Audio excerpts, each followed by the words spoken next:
ساڵتان لەبێت بینەرانی کورسات نیوز من ناوڕۆتۆفیقم ئەڵخێم شوی بەرنامی پانۆراما پێتانگەیشتنەوە بۆ قسە و باسکردن لەسەر سیاسەتی نەوت و زە لە نێوان هەرێم و بەغداددا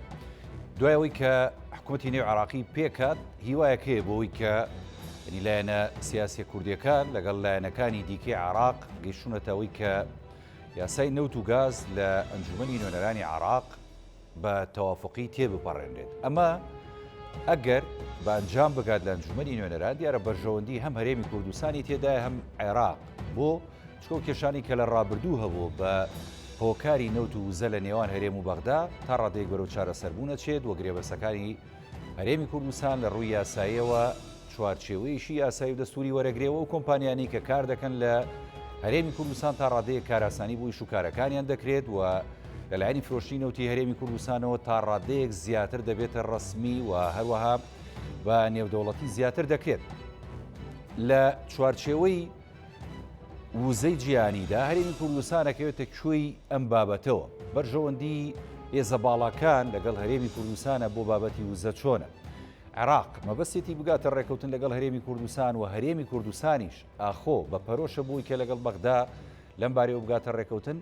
ئەم شەو بە گشتی لەسەر کۆی ئەم بابەتانە گفتوگۆوەکەین بە میوانداری برای بەڕێزمان کاگنۆزادی موەندی شارەزای کاروباری نەوت و وزە کە لە ستۆدیۆ لەگەڵمە کاگنۆزا زۆر بەخێربێت زۆر سوپاسانە خۆشحاڵین دەمێکە نەمابینی وەڵا بالفعل ئێوە میوانداریمان ناکەن ئێمەش غایبین ماڵی خۆتە باش بێ هەمیشە بەگشتی دەتوانین بڵین ئێستا لە ڕووی وزە و لە ڕووی پێکاتنی هەرێم و بەغدا تا ڕادەیەک لێک نزیک بوونەوە هەیە بەڵام لەگەڵ ئەمەشە ئێمە ناوبەناوە بینین دادگای باڵای فیدرالی عراق سەبارەت بە نەوتی هەرێم سەبارەت بە ناردنەدەرەوەی نەوتی هەرێم گرێبەسە نەوتیەکان یعنی بڕیاری سیر دەرەکات لە دژی هەرێمی کوردستان دۆخی وزە لە نێوان هەرێم و بەغدا چۆنە بینی دێسە بەڵێ زۆر سپاسانەکەم بۆ خۆتانەزان ئەمڕۆ ڕێک ساڵێکی ڕێکە 15/2/2022 بڕیارەکەی دادگای عێراقی دەرچوو کە دوو خاڵی زۆر سەرەکی لە خۆی گرتبوو کە بوو بە هەڵا و هەڵایەکی سیاسیشی بە دوای خۆیان هێنا و تا ئێستاش خاو نەبووتەوە لەبەرەوەی حکوومەتی عێراقی وەکو جەناب دەفەرمووی ناوبەناو وەزارەتی نەوتی ڕاستپارد و هەندێک ڕێوشێن و لیژان و بڕیاری دەرکرد بۆ جێبەجێکردنی بڕیارەکەی دادگای فیدرالی کە بریتی بوو لەوەی یەک فرۆشتنی نەوتی هەرێمی بەسەر بەخۆ بە باتڵ و نادەستوری لە قەڵەمدا و دووهەمیش یاسای ژمارە 22 ساڵی 2007 غاز و نەوتی هەرێمی کوردستانیشی بە نایاسایی و نادەستوری لە قەڵەمدا هەردووچی پوچەڵ کردەوە و وەکو هەمومان دەزانین ئەوەی ماوەی ساڵێکە کێشەمەولایەتی زۆر گەورە هەیە لە کەرتی وزاوە پێشتری شەڕەبوو لە بینی هەرێمی کوردستان و حکوومەتی عێراقیە بەڵام خۆشببختانە گۆڕانکاریەکان و گوشار و فشارەکان هەم لەسەر عێراق هەم لەسەر هەرێمی کوردستان بۆ ڕێکەوتن و پێگاتن لەسەرەوە مەسەلە حساسە کەوتۆتە ئەوەی کەوا هەم عێراق وەکو جەنابەت فەرموود خاوبوونەوەیکی هەست پێ دەکرێت لە دوای دروستبوونی دەوڵەتی یاخود حکوومەتی کابینەی محەممەد شیع سوودانی ئەوانەیە کە خۆتان زانن کورد با پارتی و یەکێتی وەکو دوو هێزی گەورە بەشدارن لە هێزەکانی ئیدارەی دەوڵەتە با هەندێک مەرجشوشوتی کوردیش ئەم حکوومەتە پێک هاتووە یەکێتی نیشتمانی کوردستانیش بۆ خۆی هێزێکی کاریگەر و خاوەن پێگە و نفوز و ئامادەبوونێکی باشی هەیە لە بەغا تەواجودێکی زۆر باشی هەیە لەسەر ئاستی گەورە و شخصی یەکەمی یەکێتی نیشتمانی کوردستان کە هەموو ئەمانە هۆکارن و قورسایی دەدەنا و زەخم دەتەنە بۆ ئەوەی کەوا حکوومەتی عێراقیش هەنگاوی باشتر بێتە پێشەوە لە جاران و هەستمان پێ کردو محەممەد شیع سوودانیش بۆ خۆی وەکو کارکتەرێک کە هەرچەند کارکتەرێکی زەعیف وەکو حیزبێکی سیاسی لە پژنیا و کوتلێکی گەورەی پەرلەمانیشی لە پژنیا بەڵام وەکو ئەڵێن کابراایکی هاوسەنگە و هاوسەنجیەکەی ڕاگرتووە و لەسەر چەند خاڵێکی گرنگی ڕێکەوتون لەوانە مەسلەی وزەیە و نەوت و غاز و نەوتە لە بینی هەرێمی کوردستان و ئەوانەیە هەر بۆیش حکوومەتی هەرێمی کوردستان چەند جارێک پێم وایە لە دوای ئەو کابینەی شیع سوودانیەوە کە خۆتانزان تازە 110 ڕۆژ 120 ڕۆژی تەواو کردووە هەندێک مەرجەکان جێبەجێ بوون و چەند جار چوون و هەر دوێنێ و پێرێ پێم وایە وەفتەکانی حکوومەتی هەرێمی کوردستان لەوێ بوون دانیشتنیان کردو لەگەڵ وەزیری نەوت و بۆ خۆشی و جێگری سەرۆگۆزیرانە بۆ کاروباری نەوت و وزە و شتێکی زۆر باشە لەگەڵ وەزیری تەختیت و هەمیش ئەویش جێگری سەرۆگۆزیرانە کەیشتونەتە ڕێکەوتنێکەوە گفتوگویەکی سەرەتاییان کردو پێم وایە لەسەر داڕشتن یا خاڵە بنشینەکانی یاسای غازونەوت بۆ خۆتان زانن ئەم یاسای غازونەوتە کێشە و مەشاکلەکان لە بینی هەرێم و بەغدادا بۆ ئەوە ئەگەڕێتەوە بەداخەوە لە ساڵی 2023 تا ئێستا کاژدە 90 ساڵە دوای ڕوخانی ڕژێمی سەدام حوسێن یاسایەکی تایبەت بە یاسای غازونەوت و کەرتی وزە کە کەرتێکی زۆر گرنگ و هەستیارە و داهاتی هەموو دەوڵەتی عێراقی بەس لە 1995 لەسەر نەوت و غازی سروشتیە ڕێک نەخراوە لە ئەنجامی نەبوونی ئەم یاسایە بۆ ڕێخستنی ئەم کەرتە گرنگە دایمەن مەشاکل و ملبلانەکان دروست دەبووە. طبعاً عێراق بۆ معلوماتی خۆشتان و بینەرانیش تا ئێستا بە یاسای 101 ژمارە 101 ساڵی 1976 کار دەکا لە کەرتی نەوتی خۆیە کە پێم وایە هەندێکیشی هەڵپەساردووە لەبەرەوەی ئەو کاتە خۆتان دەزانن ئەحمەد حەسەن وەکر ڕئیسی عێراق بووە و ڕژێمی بەعەز لەسەر ئەوە بووە و یاساکە بە تەوەجوهێک یا بە نەفەسێکی مرکزی توندی حیزبی بەعەز داڕێژراوە بۆیە لەگەڵ ئەم سیستەمە تازە و دوای گۆڕانی 2023 ناگونجێ. دووهەم یاسایە کە هەیە یاسای هەرێمی کوردستانە ژمارە 22 ساڵی 2007 دەرچوو خۆشبەختانەیە هەرێمی کوردستان ئێستا خاوەن یاسایەکی تایبەت بخۆیەتی لەلایەن دادگای باڵای فدرالی و بە تەواوەتی ڕەتکرایەوە. بەڵێ قوربان ئێمە گرفتی گەورە دروستەکە پێشتر باسم کرد قسەکەم ئەمەیە لە سیاقی مەوزوعەکە دوو یاسا هەیە ئەو یاسایە و یاسای لە بەغدادا لە ئەنجامی ئەو ملبلانی ئەو ناکۆچانە دوو پرۆژە یاسای تەقدیم کراوە بۆ پەرلەمانی عێراق یەکیان لە 15/2/2007 دووهەمیشیان لە حەڤەی 8/2011 بوو بەڵام بەداخەوە لەبەر ملبلانی و کوت لە کان لە ناو پەرلەمانە ئەو دوو پرۆژە یاسایە ڕاگیراون. ئێستا پێم وایە 2007 کێشە و ملبلانێکی زۆر هەبوو کورد ڕازی نەبوو بە ڕەشنووسەکە بۆیە یەکسەر دەست پێشخەریەکی کرد یاساکەی دەرکرد لە هەرێمی کوردستانە چونکە خۆتان زانن لە مادە 115 دەستوری عێراقیە لە یەکێک لە بورگەکانە دەڵێ هەچ کاتێک دوو یاسا هەبوو لە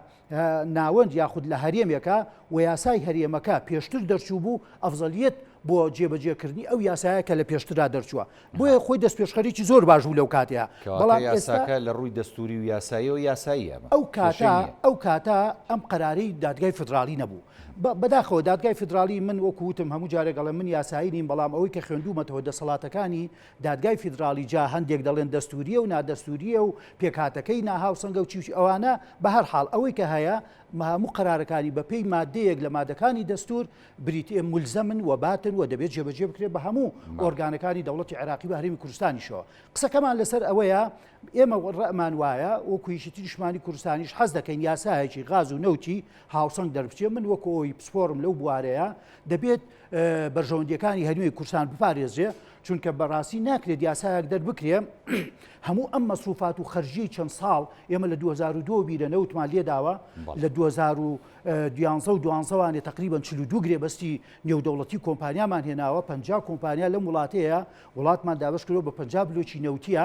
مەساڵح و بەرژەوەندیەکانی هەم هەرێمی کوردستان و هەم کۆمپانیا و دەوڵەتانی زلێز و ناوچەکەش تێکچڕاوە دەبێت دەوڵەتی عێراقی تەفەهومی ئەم حاڵەتە وەسعیەتەی هەرێمی کوردستان بکە خەرجێکی زۆرمان داوە ڕاستە سەرۆت و سامانەکەمان فرۆشتووە بەڵام توانیشمانە تا ڕادەیەک ژێرخانێکی کەرتی وزای و پێشکەوتوو لە هەرێمی کوردستانە دابنین خۆتانزان هەرێمی کوردستان تا ساڵی 2002 ئەسڵەن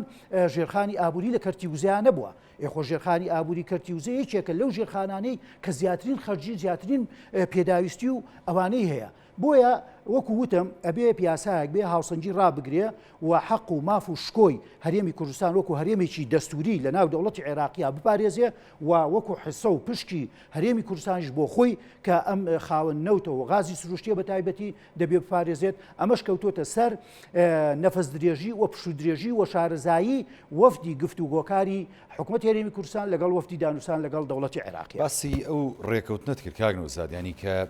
چەند ڕۆژی ڕابردوو وەفدێک لە حکوومەت هەرێمی کوردستان و چوونە بەغدا بە تایبەت لەسەر مەسەلەی نەوت و هەروەها یاسای نەوت و گاز کە لە هەرێمی لە عێراق ینی بەنیازن لە ئەنجومەنی نوێنەران دەری بکەن دەوترێ عێراق ینی داوای هەموو نەوتەکەی هەرێمی کوردستانی کردووە کە دەبێت نەوتەکە ڕادەست برێ و داهاتەکەی ڕادەست برێ و کۆمەڵە ڕێکاری دیکە بەرامبەر بە هەرێمی کوردستان لەو ڕۆ هەرێمی کوردستان چۆن ئەتوانێت لە چوارچێوەی ئەم داواکاری زۆرانی عێراقدا ینی خۆی بگونجێنێ و لەگەڵ یاسایەکی نوێ کە بەنیازن لە ئەنجومەنی نوێنەران دەری بکەن خۆی گونجێنێ ئەتوانرێت ئەوە بکرێت بۆ ناتوانرێت تۆ ئەگەر دایمەن هەموو کەسێک هەموو کاتێک لە گفتوگۆیە ئەگەر نیەتی ڕاستەقینەی پێگەیشتن و لێک دزیبوونەوە بێت حتمما بەدائیل هەیە و دەرچەی زیاتر هەیە زیاد لە هەندێک خیارات زیاد لە هەندێک پلان هەیە کە تۆ دەتوانیت وەکو وتم یەکەم ئەگەر تۆ نیەتی ڕاستەقینەت هەیە لەو یاسا دەرکردنەیە بۆ نەهێشتنی ناکۆچیەکان و ملبلانەکان چکێت بیرمان نەچێت کاکە هاوڕێ گوشارێکی دەرەکی زۆر گەورە هەیە لەسەر دەوڵەتی عێراقیش و هەرێمی کوردستان و زۆر جاری بانەی شارینەوە ئەو وەفتەی ئەخیری نوێنەرایەتی ئەمریکا برێتما گۆڕە کات و سەرۆکاتی هەرێمی بینی و جەنابی کاک مەسعودی بینی سەرۆکی حکوومەتی بینی لێرەش جەنابی کاک پاڤڵ و کاقوبادی بینی گەیشتنا و قەناعەتەی کە ڕاست و دروست وەکو بڵاو بۆتەوانێ ئێمەی ئەمریکا کێشەمان لە دنیای زۆرە ناپەژێنە سەر کێشەکانی ئێوە کێشەکانی خۆتان چارەسەر بکەن یەک لە کێشە سەرچەکان ملبلانەکانی هەرێم و بەغداد بوو دوایش مەسەلەی هەڵبژاردن و ئەوانەی پەرلەمانی کوردستانە بۆیە کەواتە بە هەر شێوەیەک بێت دەبێت ئەم ڕێکەوتنە جێبەجێ بێ قسەکەی من ئەمەیە وەکو شارەزایەک لە بوارەکەیە وەکو وتم ڕێکەوتێکی هاوسەنگ مافە دەستوریەکانی هەرێمی کوردستان بپارێزرێ پشتی هەرێمی کوردستان سابت بکرێ بەوەی لە سەتا حەفدەکەی کە هەمومان و تومانە لە سەتا حەفدە ناتوە دە هاتووە هەش هاتووە نۆ هاتووە ئەمە تەسبیت بێ لە دەستور و لە یاسا و لە ڕێکەوتێکی پرۆتۆکۆلی تەواو ڕسمیە ئیدارەیەکی هاوبەشی بەڕێی من ئیدارەیەکی هاوبەشی هەموو چەڵگە نەوتیانەی لە هەرێمی کوردستانە بە غاز و نەوتەوە بدرێت باشە کۆمپانیایەکی نەوتی کوردستان هەر بەو ناوەوە دابمەزرێ و ئیدارەکە و بارەگاکەی لە هەرێمی کوردستان بێ و ئەگەر نوێنەری حکوومەتی عێراقی شتیا بێت زۆر باشە بەڕێی من مەجلیسی ئیدارەکە و ڕئیسی مەجلیسی ئیدارەکە بێ کورد تایدا بیبا بەڕێوە ئەمانە هەندێک خاڵن کە هەندێک ئەفکارن کە ئینسان ئەگەر دابنیشێ زیاتر لە یاسای خازوو نەوت و پرۆژە ئەو ڕەژنووسانی 2011 زۆر باش بوو هەتا نزیکی ڕێکەوتن بوو پێم وایە کێشە و مەشاکلی داعش و شەڕ و ئەوانە هاتە گۆڕێ بۆیە جێبەجێ نەکرا بۆیە وەکو وتم بەدائیل زۆرە و دەکرێت جێبەجێ بکرێ و مەسەل وەکو وتم مافەکان لە ئەنجومەنی ئەو کاتە پێم وایە یەکێک لە خاڵەکان ئەبێ ئەنجومەنێکی باڵای نەوت و غاز لە عێراقا دروست بکرێ دەبێت نوێنەری حکوومەتی هەرێمی کوردستانی تێدا بێ لە هەموو لیژانەکانە دەبێت حکوومەتی هەرێمی کوردستان تیا بێ بە مومەثیل لە وەزارەتی سامانە سروشتەکان بۆیە دەبێت بکەویتە ڕێکەوتن خاڵە باشەکان چی ئەگەر ڕێبکەوین خراپەکان چی ئەگەر ڕێک نەکەین گرنگە مثلەن ئەوەی کە بینیمانە تا ئێستا لەو خاڵە کاریگەرە خراپانی کە هەمانە یەکەم ئێمە وەکو وتمان نەوت هەنارداکەین بەسەر چاو لە ڕێگای کە تورکیاوە ئەوایەکەین کرێکی زۆری گواستنەوە ئەکەوێتە سەرمان لە بەندەری جیهان کرێکی هەڵگرتن دەکەوێتە سەرمان و تورکیا پێم وایە بەو ئیتیفاقیە 50 ساڵی کە کردووە کەس نازانێت مەتنەکەی چیە و خاڵ و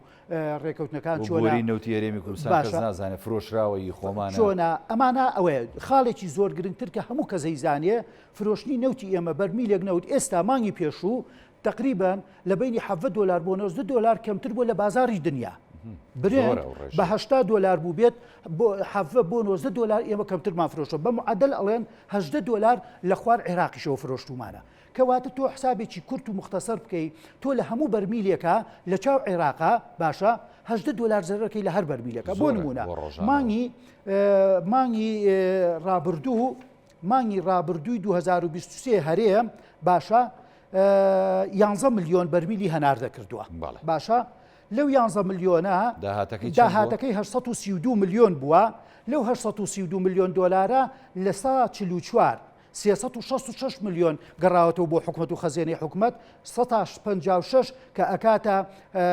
تقریبا 466 ملیۆن دلار بۆ خەرجی کۆمپانیەکان ئەو کاتە کە ئێمە لەگەڵ بەغدا ڕێیەکەوێنەوە ئەو یاسا هاوبەشا بێ کە یاسای نەوت و غازە بێت و ئەو ئەنجومەنە هاوبەشا بێ کە ئەنجومەنی نەوت و غازی عێراقە بێ هەرێمی کوردستانی شتیدا بەشدارە بێ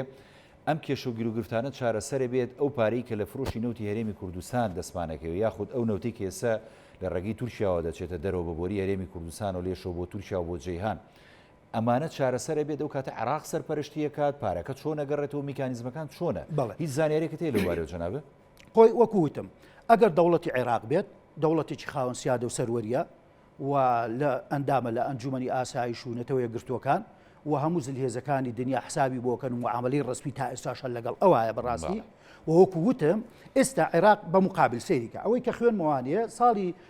مانگی 2023 هەرێممان خوێنەوە مانگی 2023 دەوڵەتی عێراق 101 ملیۆن بەرمیلی نەوت فرۆشتووە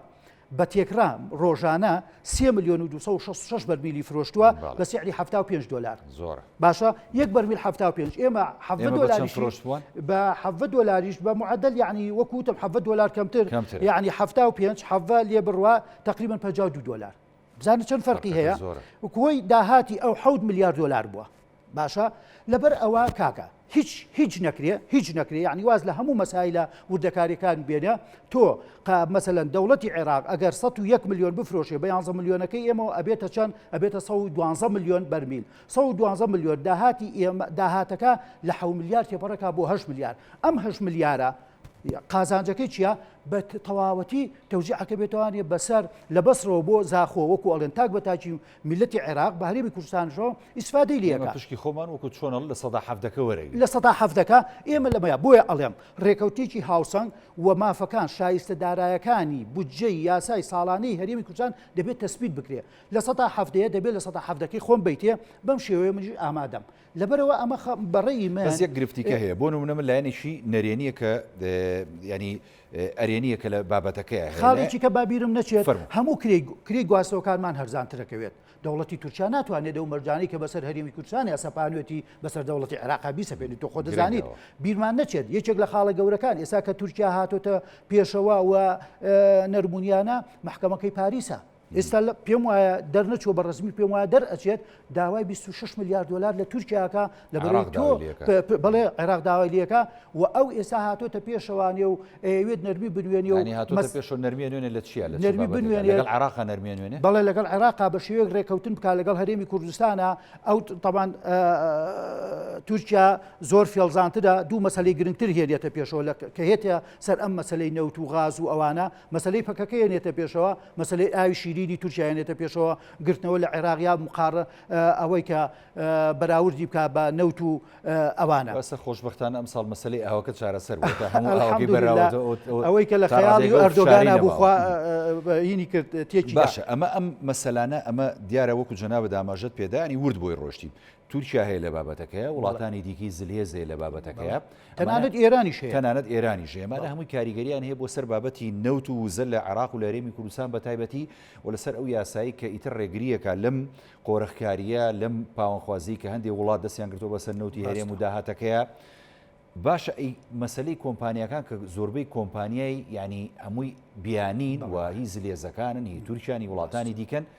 ینی چارەنووسی ئەمان بە چیەکە ئەمان ڕازیە بن بەم بابەتە ئەگەر هەرێمی کوردستان لەگە عێراق ڕێبکەوێت گرفت دروست ناکەن بۆ نەوتی هەرێمی کوردستان یاخود بۆ یاساکە بەڵێ خۆی لە دوای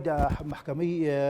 بڕیاری دادگاکەوە کە باسمان کرد زۆرێک لە کۆمپانیەکان یعنی ئەگەر نشکشابنێتەوە لە 100% ئیشوکارەکانیان زۆر بچوو بۆتەوانێ حجمی وەبەرهێنانەکانیان کەم کردو هەندێکیان هەر وەستاون معاملە ناکەن باشە لە گەڕان و پشکنین و دەرهێنان و ئەوانە کشانێتەوە ئەمە بۆ خۆی کاریگەریەکی خراپی هەبوو بۆیە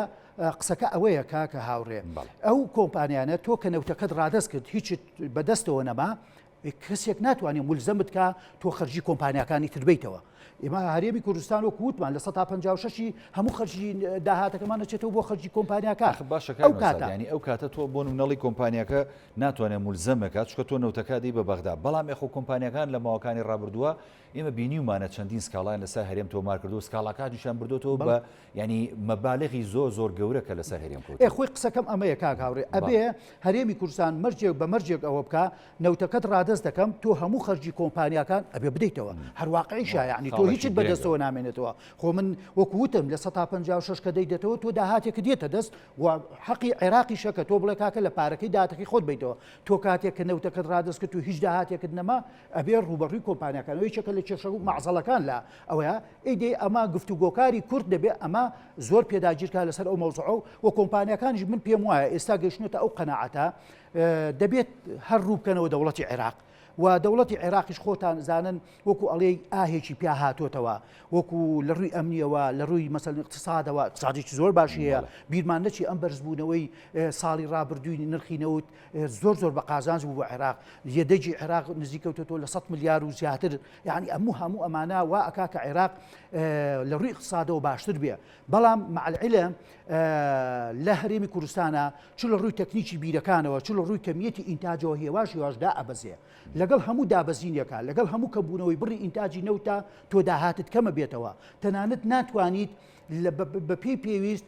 خەرجیەکانی کۆمپانیەکان بێ بە پێی پێویست خەرجی حکوومەتەکەی خۆت و موچەی موچە خۆرانیش دابینکەی خۆ دەزانی ئەوە ساڵێکی زیاترە ئێمە مانگێک لە دواوەی لە باشدانە باشە اینجا خەرجیەکان اینجا پرۆژە ئاودانیەکان هەموو ئەمانە دواکەوتووە بۆیە بەڕاستی ئەمە قسێکی زۆر کۆنە زۆر کلاسیکی بەلای خۆمە لەوانەیە 100 جار لە بەرنامەوە سەدان کەسی کەس وەکو من و توێتی ڕێگا کورتەکە ڕێگە ڕاستەکە ڕێکەوتنە لەگەڵ بەغدا گەڕانەوەی بۆ بەغدا بە شکۆمەندانە من دایمەن ئەم کەلیمەیە زۆر بەکارێنم شکۆمەندانە شکۆی کورد شکۆی هەرێمی کوردستان شکۆی حکوومەتی هەرێمی کوردستان شکۆی گەلی کوردستان بپارێزیە لە ڕووی شایستەدارایە سیاسیەکانی ئەمریکانی ئابوووریەکانی کۆمەڵاتیەکانی ئەمەش کەوتۆتە سەر زیرەکی شارەزایی لێزانینی وەفدی گفتوگۆکاری کورد لەوێکە چەندە دەتوانن پێداگیر بن لەسەر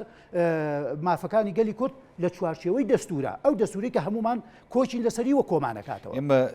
ینی ئەوەی کە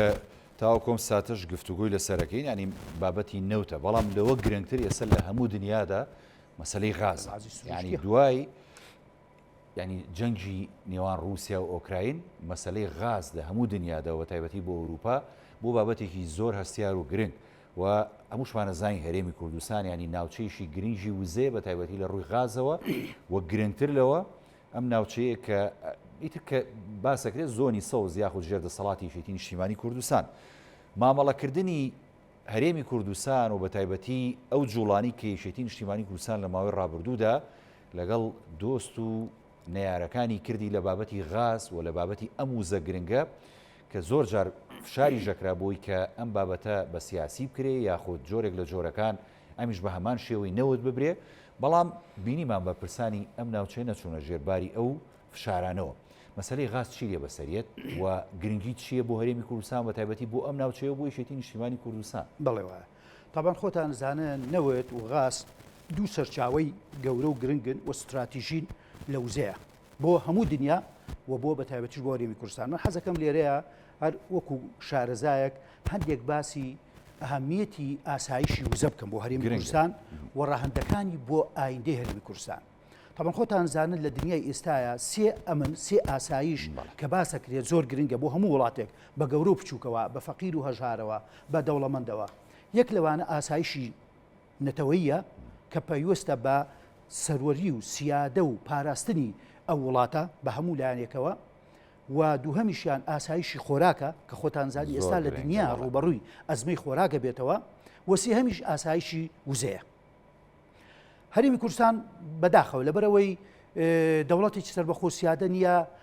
ئەمنی نەتەوەیە ئەمنی قەومیمان تا ڕادەیەک پەیوەستە بە ئەمنی نەتەوەی عێراقەوە لە چوارچەوەی ئەو دەوڵەتەیە ئێمە هەرێمیی فیدرالین ئەوە مەسئولیەتە گەورەکە کە خۆ دەزانیت ئەگەر ئێمە خوا نەخواسە هەرێمی کوردستان یاخود دەوڵەتی عێراق بکەوێتە شەڕێکی ڕسمی لە بینی هەر وڵاتێک لەگەڵ وڵاتێکەیە دەبێت ئەرچی سەرەکی دەوڵەتی ناوەندە پارێزگاری بکە بە هاوبەشی لەگەڵ هەرێمەکانە بارحاڵ ئەمنی خۆراکی بە هەرێمی کوردستان گرنگە خۆتان دەزانن دنیا لە ئەنجامی شەڕ و ململانیەکان و لە ئەنجامی زۆربوونی ژماری دانیشتوانی دنیا پێداویستی بۆ خۆراک بۆ هیچێک لە مەترسیەکان ئاڵنگارەکان ڕوبەڕووی دنیا دەبێتەوە بۆیە هەرێمی کوردستانی ضرورە کە بیرێک فکرێک لەم بوارەوە بکاتەوە کە ئەمن و ئازایشی خۆراکی خۆمان بەداخەوە نیمانە هەچی ئەوەی کە هەیە بە هەموو کەس باسەکە ئەوەی لە ناو بازارەکانە هیچی هەرێمی کوردستان نیە لەبەرەوە ئەمنی خۆراکیمان لە مەترسیایە دوو خاڵی سێهەم ئەوەی کە مەبەستمانەوە مەبەستی پرسیارکە جەنابتە ئەمنی وزەیە ئەمنی وزە ئێستا بۆتە بڵێ ئێستا بۆتە خۆی پایەکانمان هەیە ئێستا باسیەکەم ئەمنی وزە یاخود ئاسایشی وزە بۆ هەرێمی کوردستان زۆر گرنگە لەبەرەوەی خۆشبەختانە هەرێمی کوردستان لە دوای 2002 وانێ تا ئێستا بووینەتە هەرێمێک کەوا دەتوانین سوتەمەنی یاخود نەوتی خاو هەناردە بکەینە دەرەوە بە فعلیش کردومانە لە ساڵی 2011 وانێ و بە تایبەتی 2016 تر بە سربەخۆ هەناردەمان کردووە تەمان لە ئاسایشی وزەیە چەند سەرچاوەیەکی وزە هەیە ئێمە سەرچاوەکانی وزە بریتێ لە نەوتی خاو هەمانە بە بڕێکی باش تا ئێستا دووهام پاڵاوتن و دۆزینەوەی بازار و هەناردەکردن ئەویشمان تا ڕادێکی باش هەیە وەسێهەم غازی سروشتیە ئەمە سەرچاوە سەرریشتەکەیە کە ئەچێتە چوارچێوەی ئاسایشی وزەوە و چوارم ئاوی شیرینە ئاوی شیرینێکی زۆر باشیشمان هەیە وەکو بەندا و ئاوی شیرین و بارانە و ئەوانە وە سەرچاوی چکەی و زەبریتێ لە کارەبا کە ئێستا خۆشتان دەزانن دەوڵەتی عێراقی خۆی بەدەستی بێکارەبایی و نەبوونی کارەباوە ئەناڵێنە لە ئێرانی دەکڕێت هەوڵدەدا لە سعودیە بکات هەوڵدەدا لە قەتەری بکرێ هەوڵدەدا لە تورکیا و ئێرانەوە کەواتە ئێمە وەکو هەرێمی کوردستان بە عێراقیشەوە هەموو ئەم بنەما سەرچاوەکانی وزەمان هەیە کەواتە چۆن ئاسایشی وزەی خۆمان دابینکەین چەند هەنگاوێکە دەبێ بنرێت دەبێ کاری لەسەر بکرێ بۆ نمونە نەوتت هەیە نابێ بە فیڕۆی بدەیت نابێ بە هەدەری بدەیت نابێ هەرزان فرۆش و تاڵان فرۆشی بکەیت ئەبێ بە شێوەیەکی علمی و تەکنیکی دەری بێنیت نەک وەکو بڵێ هەموو بیرەکانە چۆربڕ بکەیت کە بەداخەوە ئێستا لە هەندێک بلۆکی کوردستانە حاڵتە ڕۆیە دووهام پاڵاوگەی باش دابنی بۆ ناوخۆی خۆت یەکێک لە کێشەکانی سوتەمەنی هەموو ساڵی دروستە بێ بە تایبەتی بۆ نەوتی سبی بۆ بەنزین بۆ گازۆیلی سیارات باشە نەبوونی پاڵاوگەکانە حکومەت هەرێمی کوردستان ئەمە یەکێکە نەیتوانیوە ئاسایشی وزە بە تەواوی دابینکە بەمە بەس نایکا یاخود هۆکاری دیکە هەیە لە وەڵاهی بەداخەوە هەموویەتی یعنی هەمووی تێکەڵە لە نەزانینە لە نەکردنە لە مەبەستا لە بەرژەوەند هەموویەتی باشە خاڵێکی کە مەسەلەن بۆک نەوتوانی پاڵاوگە دروستکەی خەزاناتی گەوری کۆکردنەوەی منتوجوو نەوتی خاوت کووە ئەی خەزاناتی گەورەی بە مەلاین دۆلا بە مەلاین بەرمیل وەکو ئەڵێن خەزی استراتیژی ئەمریکی دابەزی و بەرز بۆ تەسیرەکە لە هەموو سوتەمەنی و نرخی بازاری دنیا ئەی تۆ بۆ نەتکرد ئەمە خاڵێکی گرنگە هی لەسەر غازی سروشتی جەنابەت خۆشبەختانە لە منطقی ئێمە غازی سروشتی زۆر باشەیە بە تایبەتی لە هەموو عێراقیشا بەناوبانگە کۆرمۆر و قادرکەرەم و ئەوانە توانیمانە وەبەرهێنی تیاکەین لە 2010ەوە کۆمپانیای دانە غاز هاتووە کۆمپانیایکی باشە بەتوانە قودرەتی خۆی بە تەکنیکێکی خۆی ئینتاجی بەرز کردوێتەوە ئەم ساڵ گەشتوێتە 500 پێم وایە ملیۆن متر سێجاوەکو ئەعلانی کرد داهاتێکی زۆر باش قازانجێکی باش بۆ کۆمپانیاکە وە ژێرخانێکی باشی دروست کردووە و لە ساڵی 2010 تا ئێستا نیوەی کارەبا 750,000 مێگا کارەبا 750 مێگا کارەبا لەوێ دروستە بێ بە هەولێر و هەرێم لێشی فرۆشتۆ کارەبا بەڵێ لەبەر ئەوە وەکووتم ئەمە ئاسایشی وزەکەمانە غازی سروشتی وەکووتمان خۆشببختانە ئیشتی نیشتمانی کوردستان سەرکردایەتەکەی ڕێگەی نەدات بە تاڵان بڕوە و بە تاڵان ببرێ و بە هەرزان فرۆش بکرێ بۆ خۆتان دەزانن ئێستەکانە ئەزمەی دنیا ڕوولەوەیە کە نەوتی خاو هەموو پێشبینیەکان ئەوەی کە خوێنم بە تۆ بە دوچوونم کردو چ بۆ 50 ساڵی داهاتووە خایانێت بەڵام بۆ غازی تەبیعی باسی ئەوەکەن لە 85 بۆ 100 ساڵیکە لەوانەیە زیاتریش بخایانێت و هەموو تەوەجوهی پیشەسازی دنیا کارگە پیشەسازی گەورەکان وڵاتە پیشەسازیەکان ڕوو دەکەنە یاخود بەرهەمهێنانی ئۆتۆمبیل بە غازی سروشتی یاخود تەنانەت بەکارەبە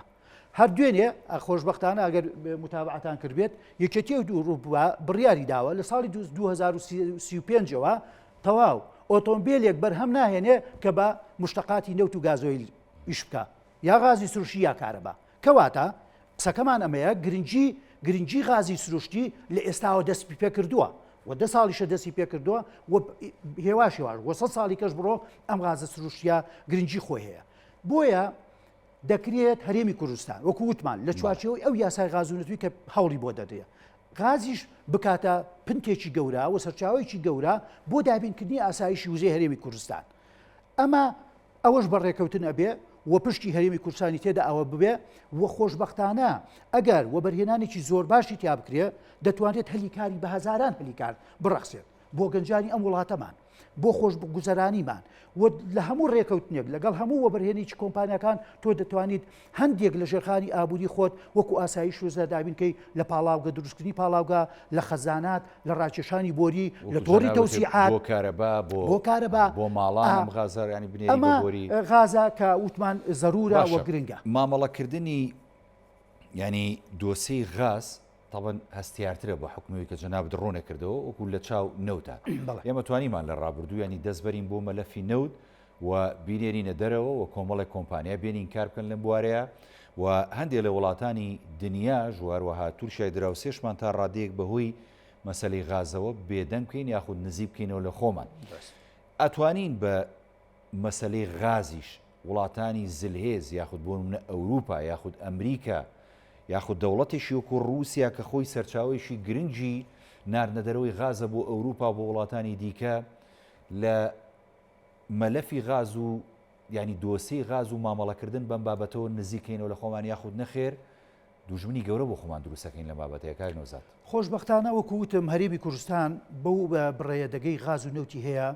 چۆتە سەر نەخشەی وزەی دنیا. ینی ئەمە واقع بەڵێ لە 2016 و حەڤەوە بەڵێ کە ئەو کاتی دەستکرا بە فرۆشتی نەوت و کۆمپانیاکان هاتن و زلیێزەکان بەشداریان کرد و نەوتی کوردستان گەیشتە بازارەکانی دنیا بە فعلی هەرێمی کوردستان بۆ هەرێمێک پێم وایە ئەگەر هەڵە نەبم هەشتم هەرێمی گرنگە لە ڕووی وزەوە لەسەر خاریتەی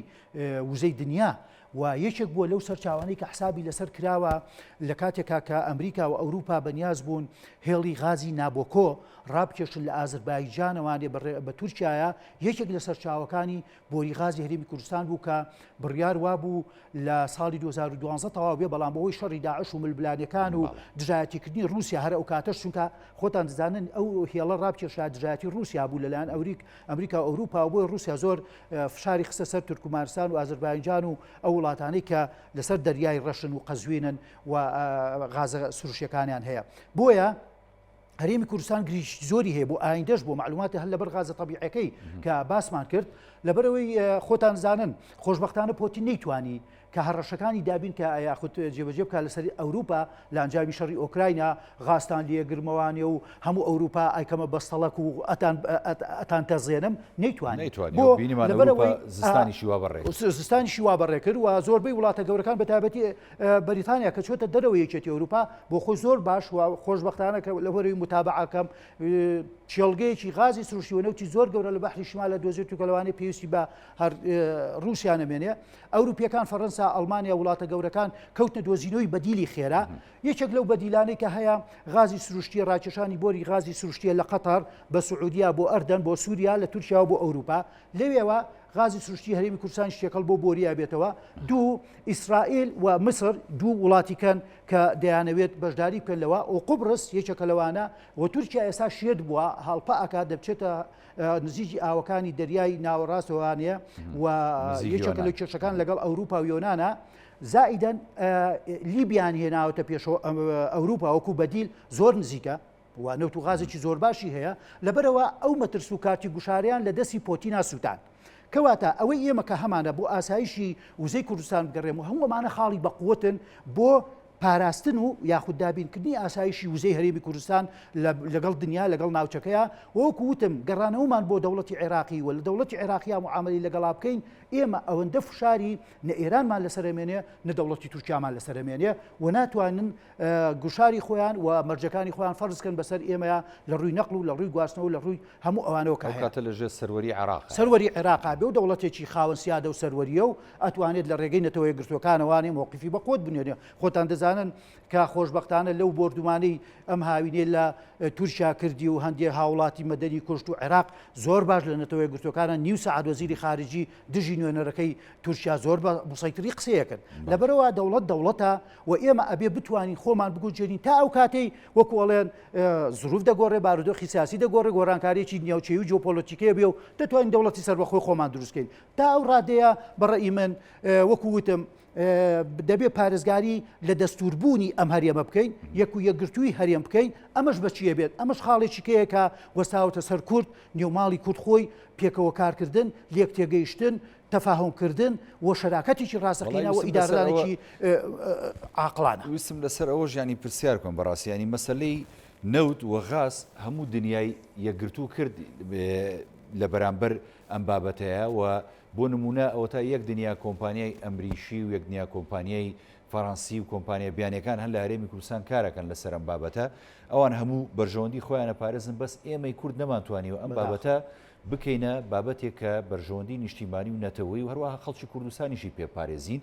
ینی وای لێ هات نەوت خەریکە تەفرقا خاتە نێوانمانەوە ئەوە تا لە ناوچەیەک ینی زیاتر سوودی لێبینن ناوچەیشی دیکە فەرامۆش شەکرێت داهاتی پێنادرێت ینی بابەتی نەوتی بۆ نانێرێت هەروە سوتەمەنی و غازی پێنادرێت بۆ کورد نەیتوانیەوەم بابەتە بکاتە بابەتێکی گەرمی نێوماڵی خۆی و یەکگرتووی زیاتری پێ بەرجەسە بکات بەداخەوە یعنی خۆی ئەگەر وەکو وتمان ئیدارەیەکی یەک و یەکگرتوو هەبوایە حکوومەتێکی ڕاشد و عاقڵ هەبوایە بیرچیش و بیرڕووناک هەبوایە ئاڵنگارەکان و مەترسەکانی دەوروبەر و دنیای لێک بدایەتەوە بەڕاستەقینە خوێندەوەی حساباتێکی وردی بکردایە هەڵسەنگاندنێکی دەوروبەری بکردایە نەبووە بواە بە هەموو منطق پێ دەڵێت نابێت کوردوا بێ نابێ کورد بەم عقلێتە بیر بکاتەوە لە دوای 30 ساڵ 31 ساڵ لە حکومڕانی خۆت. آخر کاکە 31 ساڵ تۆ تازە بە تازە دژایەتیەکەیت، تازە بە تازە ئەتەوێت نێوماڵی خۆت هەپرون بە هەپرون بکەیت، نەک یەک کەرت و دوو کەرتێکی دەکەرتی بکەیت. لەسەر چی؟ لەسەر بەرژەوەندی بەداخەواڵم، لەسەر بەرژەوەندی تاک حیزبە، لەسەر بەرژەوەندی تاک بنەماڵەیە، لەسەر بەرژەوەندی ناوچەگەرێتیە. ناکرێت ئەمە وابیر بکرێتەوە. تۆ سەدەی 21 سەدەی 20 پەڵا وەلانە گلەیمان لە هەموو شۆڕشەکانی کورد و سەرکردەکانی کورد کرد کە نەمانتوانین لە سەدەی 20 کە سەدەی ڕزگاری بوونی دەوڵەتی سربەخۆبوونی میلەتان بوو، ئێمە نەمانتوانین لەو سەدەیەشا شۆڕشەکانمان بگەین نەتیجە، بەڵکو ئاژبەتاڵ و دسکۆمان بەسەر میلەتەکەمان هێنا. ئێستا گەیشتوتە قۆناغێکی زۆر هەڵکشاو لە ڕووی اقتصاد، لە ڕووی سیاست، لە ڕووی وزە، لە ڕووی هەموو ئەوانەوە. تۆ نابێت جاریچکە بەدەستی خۆت لەسەر هەندێک بەرژەوەندی، لەسەر هەندێک دەسەڵات کەنیتە. ئەسڵەن تۆ دەوڵەت نیت. یعنی ئەم قسەیە زۆر ناخۆشایکەم. تۆ هەرێمێکی لە ناو دەوڵەتێکە. باشە هەچ کاتێک ئەگەر خۆشبەختانە ئاڵێم عەرەبی شیعە و سوننیەک و یەکگرتوونین لە خۆشبەختی ئێمە ئەجینایەکی و یەکگرتوو بوونا دەیان قەراری تری وەکو دادگای فیدراالیات دەرەکرد و تویان تەحجیمە کرد، تویان لە مەنگەنە ئایا، تویان بچووکە کردەوە، تویان نەئەهێشت. بۆ بەدەستی خۆت واکە ئەم هەموو مەترسێ گەورەی نبینین لە سەرمان؟ وەڵاهی بەداخەوە لەوە چێ نەیبینم. ئەگەر بیبینایە من هاوڵاتیەکم، جەنابەت هاوڵاتیەکی هەموو مەترسیەکان هەست پێ دەکەین لە دەوروبەرمان. باشە تۆی سەرکردە، تۆی قیادە، تۆی سەرۆکی حکومەت، تۆی سەرۆکی هەرێم، تۆی ئەحزابی سیاسی نایبینیت، ناکرێت ئەمە نەبیرێت. لەبەرەوە بەڕاستی ئەگەر ئەم وەسعانە وا بڕوا، من تەسەوڕەکەم ئەم بلانەیە درێژە بخایەنێت تا مانگیدا هەڵبژاردن نەکرێت،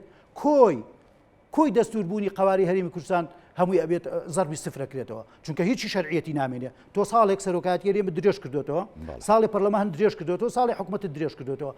هەڵبژاردننی تازە نەکەیت هەمووەمانە نامێنێ. کەواتە چیت کرد؟ کەواتە تۆ بەدەستی خۆت بچوو کردەوە، بەدەستی خۆت. اینجا ئەبێ ئەو کاتە بەداخەوەم قسەیەکەم هەر یەکێکمان ڕاکەین چێمان زووترە گەینە بەغا، چێمان لەگەڵ بەغا ڕێکەکەوین، ئایا بەغا قبوڵمانەکە و مەرجەکانی خۆی زەلیلمانەکە؟ بۆ بگەینە ئەو ڕادەیە. برادرانی سەرکرداری، برادرانی حکومت، برادرانی حیزب سیاسیەکان، هەموو حیزبەکانی کەش نەگە یەکێتی و پارتی. بەڕاستی ئەوانیش من زۆر جار ئەڵێم یەکێک لەوانەیە کە ئەگەر یەکێتی و پارتی تاوانێکیانە بێ ئەوان دوو جار تاوانبارن، بێدەنگیەکەیان، بێ هەڵوێستیەکەیان، نەچوونە پێشەکان. زۆر جار هەڵێن کاکە قسەشەکەن بە قسەمان ناکەن. ئێکاکە خۆ تۆ هەوڵێک بدە، دەیان جار بچۆرە لای کاک مەسعود، دەیان جار بچۆرە لای کاک پاڤڵ، دەجار جار کۆبوونەوە بکەن، لە دەرەوەیان فشارێک دروستکەن، وەفتێکی خارجی دروستکەن بۆ دەوڵەتانی دراسی و دۆستەکانی کورد بۆ نمونە کاکە. یعنی ئەمانە هیچ یعنی قەتیسێکە دۆخێکە کاک هاوڕێ کە ئینسان سیرێکا زۆر ڕەشبی نەبین. دۆخێکی قەتیسە، دەرچەیەکی ڕوون نابینی، ئاسوویەکی ڕوون نابینی. باشە سیر دەکەی وەرە وردی کەرەوە. لەناو هەموو حیزبە سیاسەکانە نێوماڵی ناو حیزبەکانیش بۆ خۆیان وێرانن. یەک حیزبی کوردی نییە، یەک سەرکردەی کورد نییە. من تەسەوڕ ناکەم لە دوای دووسێ کۆبوونەوەی سەرۆکایەتی هەرێم کۆبوونەوەی سەرکردایەتی سیاسی کورد هەر نەکراوە. باشە ئەچێتە بەغا. هەر دوو هەفتە لەمەوە پێش بزوتنەوەی ئیسلامی وەفتێکی ئێستا لە بەغایە،